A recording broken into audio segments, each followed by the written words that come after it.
2022년 3월 10일 선목교회 큐티 방송입니다. 기도로 나아갑니다. 좋으신 하나님, 오늘도 말씀 앞에 서게 하시니 감사합니다. 말씀 속에서 아브라함의 믿음과 순종, 그리고 이삭의 온유와 순종을 배우게 도와주시옵소서. 예수님의 이름으로 기도합니다. 아멘. 오늘 말씀은 창세기 22장 1절부터 24절입니다. 그 일 후에 하나님이 아브라함을 시험하시려고 그를 부르시되 아브라함아 하시니 그가 이르되 내가 여기 있나이다. 여호와께서 이르시되 내 아들 내 사랑하는 독자 이삭을 데리고 모리아 땅으로 가서 내가 내게 일러준 한 산 거기서 그를 번제로 드리라. 아브라함이 아침에 일찍이 일어나 나귀의 안장을 지우고 두 종과 그의 아들 이삭을 데리고 번제에 쓸 나무를 쪼개어 가지고 떠나 하나님이 자기에게 일러주신 곳으로 가더니 제3일에 아브라함이 눈을 들어 그곳을 멀리 바라본지라. 이에 아브라함이 종들에게 이르되 너희는 나귀와 함께 여기서 기다리라. 내가 아이와 함께 저기 가서 예배하고 우리가 너희에게로 돌아오리라 하고 아브라함이 이에 번제나무를 가져다가 그의 아들 이삭에게 지우고 자기는 불과 칼을 손에 들고 두 사람이 동행하더니 이삭이 그 아버지 아브라함에게 말하여 이르되 내 아버지여 하니 그가 이르되 내 아들아 내가 여기 있노라. 이삭이 이르되 불과 나무는 있거니와 번제할 어린 양은 어디 있나이까. 아브라함이 이르되 내 아들아 번제할 어린 양은 하나님이 자기를 위하여 친히 준비하시리라 하고 두 사람이 함께 나아가서 하나님이 그에게 일러주신 곳에 이른지라. 이에 아브라함이 그곳에 제단을 쌓고 나무를 버려놓고 그의 아들 이삭을 결박하여 제단 나무 위에 놓고 손을 내밀어 칼을 잡고 그 아들을 잡으려 하니 여호와의 사자가 하늘에서부터 그를 불러 이르시되 아브라함아 아브라함아 하시는지라. 아브라함이 이르되 내가 여기 있나이다 하매 사자가 이르시되 그 아이에게 내 손을 대지 말라. 그에게 아무 일도 하지 말라. 내가 내 아들을 내 독자까지도 내게 아끼지 아니하였으니 내가 이제야 내가 하나님을 경외하는 줄을 아노라. 아브라함이 눈을 들어 살펴본즉 한 숫 양이 뒤에 있는데 뿔이 수풀에 걸려 있는지라. 아브라함이 가서 그 숫 양을 가져다가 아들을 대신하여 번제로 드렸더라. 아브라함이 그 땅 이름을 여호와 이레라 하였으므로 오늘날까지 사람들이 이르기를 여호와의 산에서 준비되리라 하더라. 여호와의 사자가 하늘에서부터 두 번째 아브라함을 불러 이르시되 여호와께서 이르시기를 내가 나를 가리켜 맹세하노니 내가 이같이 행하여 내 아들 내 독자도 아끼지 아니하였은즉 내가 내게 큰 복을 주고 내 씨가 크게 번성하여 하늘의 별과 같고 바닷가의 모래와 같게 하리니 내 씨가 그 대적의 성문을 차지하리라. 또 내 씨로 말미암아 천하 만민이 복을 받으리니 이는 내가 나의 말을 준행하였음이니라 하셨다 하니라.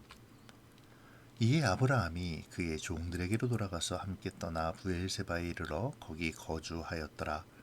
이 일 후에 어떤 사람이 아브라함에게 알리어 이르기를 밀가가 당신의 형제 나홀에게 자녀를 낳았다 하였더라. 그의 맏아들은 우스요 우스의 형제는 부스와 아람의 아버지 그무엘과 게셋과 하소와 빌다스와 이들랍과 부드엘이라.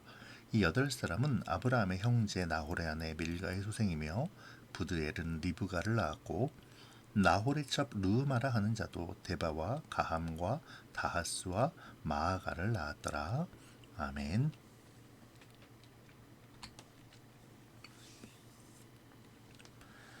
하나님께서 아브라함을 시험하시려고 백세에 주신 아들 이삭을 번제로 바치라고 요구하십니다. 오늘 말씀은 그 일 후에라는 말로 이스마엘의 사건과 브엘세바의 언약 이후 꽤 시간이 흘렀음을 알려주며 시작하죠.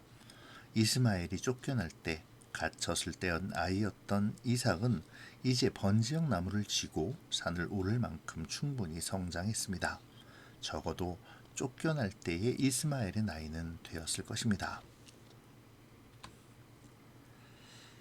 특이한 점은 하나님이 아브라함을 시험하고 계신다라는 것인데요.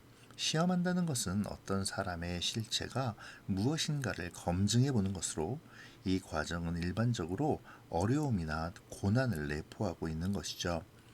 성경에서는 이 시험의 개념을 두 가지로 나타내는데요. 하나는 사탄에게로부터 오는 시험으로 인간을 타락하게 하는 유혹을 의미합니다. 가장 대표적인 것이 하와를 미혹하여 범죄하게 한 것이죠. 또한 예수님을 시험하며 메시아의 사역을 포기하거나 왜곡하려 했던 것이 바로 그것입니다. 이러한 사탄의 유혹과는 다른 하나님의 시험이 있는데요. 이는 성도의 신앙을 증명하게 하고 자라게 하는 테스트의 개념이죠. 예를 들면 욥을 곤경에 빠뜨리시며 시험하시는 것과 다니엘과 세 친구가 신앙을 지키기 위해 당해야 하는 고난과 죽음의 위협 등이 있습니다. 이러한 시험을 통해 하나님은 믿는 자들을 겸손하게 하시고 결국에는 그들을 복되게 하여 주시죠. 오늘 본문에서의 아브라함과 이삭이 받는 시험은 바로 이 후자의 종류입니다. 하나님께서 아브라함과 이삭에게 주신 시험으로 말미암아 아브라함과 이삭은 하나님을 향한 순종을 드러내게 될 것이고 하나님이 주신 언약을 위한 돌보심과 예비하심을 보다 더 깊이 신뢰하게 될 것입니다. 아브라함은 하나님의 시험에 순종함으로 자신의 믿음을 보이는데요. 백세에 얻은 귀한 아들을 기꺼이 순종하며 바치려 하죠. 이것은 정말 쉽지 않은 일입니다. 자식을, 그것도 가장 늦은 나이에 얻은 하나밖에 없는 아들을 번제로 바친다는 것은 곧 자신의 손으로 그 아들을 죽여야 함을 의미하기 때문이죠.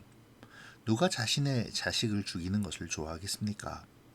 그럼에도 아브라함은 하나님의 말씀에 순종하려 하는 것이죠. 여기에 아버지의 순종함을 보며 순순히 번제단에 묶여 누운 이삭의 순종도 우리가 눈여겨보아야 할 부분입니다.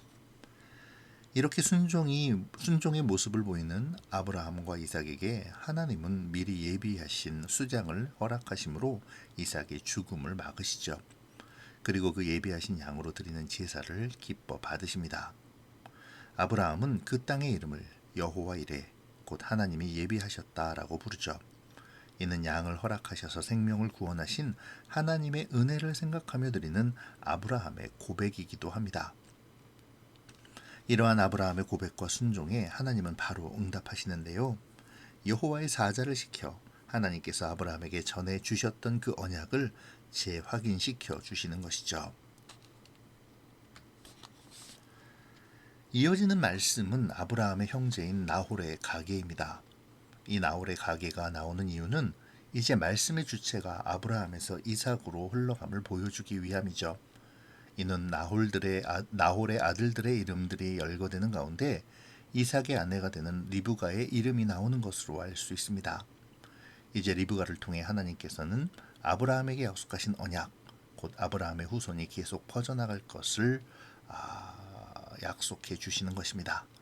리브가를 통해 하나님의 축복이 이어질 것을 보여주고 있죠. 오늘 본문에서 하나님은 아브라함을 시험하십니다.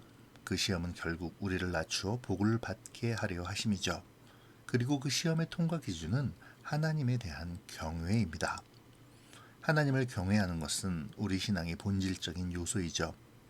하나님께서 모든 만물을 다스리시고 우리의 모든 것을 주관하시는 주님이심을 인정하고 하나님 앞에 겸손히 순종하며 주의 뜻을 따라 의와 사랑의 삶을 살아가는 것입니다. 주님께 전적으로 순종할 때 우리 안에 내주하시는 성령님의 충만하심과 일하심이 시작되죠. 주님의 능력을 힘입게 되는 것입니다. 그 사실을 오늘 본문은 우리에게 알려주고 있죠. 아브라함의 도저히 실행할 수 없는 절망적 상황에서의 순종을 통해 죽음 앞에서도 아버지와 하나님의 뜻을 따라 자신을 내어놓으려 했던 이삭의 순종을 통해 하나님 앞에서의 진정한 겸손과 순종을 배워야 합니다. 순종은 내가 할 수 있는 것을 하는 것만을 의미하지는 않죠. 때로는 고뇌와 번민이 따르고 고통과 아픔이 있지만 그럼에도 신실하신 하나님을 신뢰함으로 내가 할 수 없는 것까지도 따르려 하는 것을 말합니다. 하나님은 절대로 감당치 못할 시험을 주시지 않으시죠. 그것을 믿고 하나님께서 요구하시는 것을 기꺼이 따라야 하는 것입니다. 다니엘의 세 친구의 말처럼 그리 아니하실지라도 하나님을 따르는 신뢰가 있어야 하죠. 그러할 때에 우리는 하나님의 미리 예비하심 여호와 이레를 경험하게 될 것입니다. 믿음은 말에 있지 않고 행동으로 드러납니다. 아브라함은 이삭을 통해 약속을 이루시겠다는 말씀을 믿었기에 이삭과 함께 모리아 산을 내려올 것도 확신했습니다. 이삭을 향해 칼을 들 때도 하나님을 신뢰했고 설사 이삭이 죽는다 하더라도 하나님께서 다시 살리실 것을 믿었죠. 그 믿음이 아브라함의 순종을 이끌어낸 것입니다. 이 시간 나의 믿음과 하나님에 대한 신뢰를 점검해 봅시다. 오늘 나는 얼마나 하나님을 신뢰하고 있습니까? 얼마나 하나님의 말씀에 겸손히 순종하고 있는지요? 혹시 내가 하고픈 만큼만 순종하며 주님께 형통의 복만을 요구하고 있지는 않습니까? 순종과 신뢰마저도 나의 판단과 욕심으로 행하고 있지는 않는지요? 오늘 묵상을 통해 우리의 하나님 앞에서의 겸손과 순종의 모습을 점검해 보기를 바랍니다. 하나님은 이삭을 번제로 바치라고 아브라함을 시험하시지만 실상은 이삭을 대신할 숫양을 미리 예비해 놓으셨죠. 이에 아브라함은 하나님께서 예비하심의 의미를 담아 그곳을 여호와 이레라 부릅니다. 그리고 사실 여호와 이레는 하나님이 예비하시다라는 뜻 외에 비슷한 의미를 더 가지고 있는데요. 여호와께서 보신다라는 의미와 여호와께서 나타나신다라는 의미도 함께 가지고 있죠. 하나님께서는 믿음 안에서 순종하며 살아가는 이들에게 모든 것을 준비해 주시고 또 순종함으로 질고와 환난 가운데 처하는 자들을 외면하시지 않고 항상 지켜보시다가 결정적인 순간에 구원하시며 무엇보다 우리가 무력하여 아무것도 할 수 없을 때 우리의 힘으로 도저히 이룰 수 없을 때 하나님이 나타나시어 도와주시고 그 일을 해결하게 하십니다. 그분이 여호와 이레의 하나님이시죠. 우리는 다만 이 여호와 이레의 하나님을 신뢰하고 또 순종하며 요청할 뿐입니다. 우리의 능력 없음을 겸손히 인정하는 사람에게 하나님은 모든 것을 준비해 주시죠. 나보다 나를 더 잘하시는 주님의 은혜가 충만하게 임하며 인도하실 것입니다. 오늘 본문은 또 하나의 여호와의 이레가 나오는데요. 그것은 바로 나홀의 족보이죠. 갑자기 아브라함의 동생 나홀의 족보의 이야기가 나홀 타이밍이 아닌데도 기록되었다는 것입니다. 이것은 무언가 큰일이 이 족보를 통해 나타날 것임을 암시해 주죠. 이삭의 아내 리브가가 바로 이 족보에 속하여 있었기 때문입니다. 하나님의 여호와 이레는 삽입될 위치가 아닌 듯 보이는 이곳에 삽입된 나홀의 족보를 통해 하나님께서 자신의 약속과 언약을 지키시는 분이심을 보여주고 있습니다. 이 시간 하나님의 예비하심에 대하여 묵상해 보면 좋겠네요. 우리가 이 세상을 살아가는 것은 어쩌면 여호와 이레 하나님의 예비하심이 있기 때문인데요. 이 시간 나를 이끄시는 예비하심을 한번 찾아보면 좋겠습니다. 아브라함에게 숫양을 예비하신 하나님의 예비하심이 이삭의 생명을 구하고 아브라함의 소망을 키우게 하셨으니 오늘을 살아가는 우리도 그 아브라함의 소망을 찾고 기도하는 가운데 주시는 은혜의 예비하심을 신뢰해야 합니다. 오늘 말씀을 통해 진정한 겸손과 순종 그리고 예비하심을 신뢰하는 믿음의 성장이 있기를 묵상하는 오늘이 되기를 바랍니다. 기도로 마칠게요. 고마우신 하나님, 오늘도 말씀 속에 아브라함과 이삭의 믿음과 순종을 보게 하시니 감사합니다.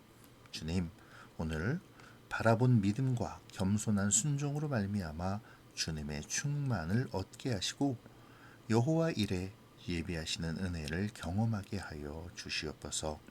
오늘도 주의 인도하심과 돌보심 속에 거하기를 소원하오며 예수님의 이름으로 기도합니다. 아멘.